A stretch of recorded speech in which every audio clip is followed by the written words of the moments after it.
वह कुछ भी नहीं बोला, क्योंकि वह देखना चाहता था कि आखिर उनके प्रेम में ऐसी कौन सी कमी रह गई थी जो उसकी सातों रानियां इस साधु के पास आती थीं। और यह साधु कौन सी ऐसी माया रखता था जो रानियों को रात के अंधेरे में अपनी ओर खींच लेता था। जब सातों रानियां उसे साथ लेकर साधु की कुटिया पहुंची तो साधु ने उसे देखकर पूछा, यह कौन है? रानियां बोली, महात्मा जी, यह युवक हमें रास्ते में मिला, इसने हमारी सहायता की थी, इसीलिए हम इसे अपने साथ ले आए। तभी एक रानी ने कहा, एक काम करते हैं, इसे आज रात यहीं रहने देते हैं, सुबह होते ही यह चला जाएगा। साधु ने थोड़ी देर सोचा और उनकी बात मान ली। उसने अपने एक शिष्य को बुलाया और कहा, इस युवक के रुकने की व्यवस्था कर दो। शिष्य राजकुमार को लेकर एक अलग कुटिया में गया। वह एक छोटा सा कमरा था जहां जमीन पर एक चटाई बिछी हुई थी। शिष्य बोला, देखो भाई, आज तुम्हें इसी चटाई पर सोना पड़ेगा। इतना कहकर वह बाहर चला गया और दरवाजा बंद कर दिया। राजकुमार उस कमरे में अकेला रह गया। उसने चारों ओर देखा, फिर उसकी नजर चटाई पर जा टिकी। मन ही मन बोला, आज तो सचमुच चटाई पर सोने की नौबत आ ही गई। फिर खुद से कहा, चलो कोई बात नहीं, एक रात की ही तो बात है। जैसे ही वह चटाई पर बैठने लगा, उसे अचानक मालिन की बात याद आ गई। जब भी तुम्हें चटाई पर बैठने की नौबत आए तो उसे झाड़ कर बैठना। ये शब्द उसके कानों में गूंज उठे। वह ठिठक गया।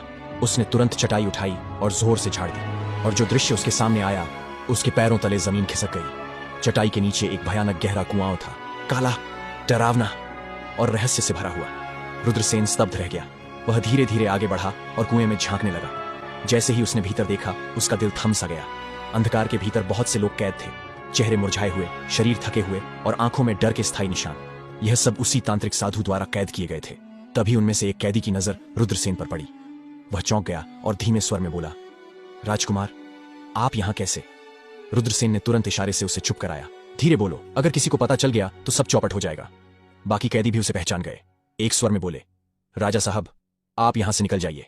हम तो अब बच नहीं सकते, लेकिन आप बच सकते हैं। अगर आपने जरा भी देर की तो वह तांत्रिक आपको भी कैद कर लेगा और आप भी हम जैसे हो जाओगे। उसी क्षण रुद्रसेन को याद आया। कमरे में आते ही उसने अपने गले से मोतियों की माला उतार दी थी, यानी अब उसकी पहचान छिपी नहीं थी। और जब वह भागने लगा तो जल्दबाजी में माला पहनना भी भूल गया। अब उसकी पहचान खुल चुकी थी। उसी हालत में वह दौड़ता हुआ जंगल की ओर निकल पड़ा। तभी उसकी सातों रानियां और वह तांत्रिक साधु उसे भागते हुए देख लेते हैं। रानियां घबराकर बोली, यह तो हमारे पति हैं महात्मा जी, अब तो सब भेद खुल जाएगा। इन्होंने हमें देख लिया है, अब क्या होगा? तांत्रिक झल्ला उठा और चीख कर बोला, यहां क्या खड़ी हो, जाओ अपने पति को पकड़ कर ले आओ। रानियां दौड़ती हुई रुद्रसेन के पीछे भागी, लेकिन अब रुद्रसेन रुकने वाला नहीं था। वह पूरे वेग से दौड़ता हुआ सीधे अपने महल की ओर भाग गया। पीछे छूटी रानियों के तो जैसे प्राण ही सूख गए। वे हांफती हुई वापस उसी कुटिया में लौट आईं।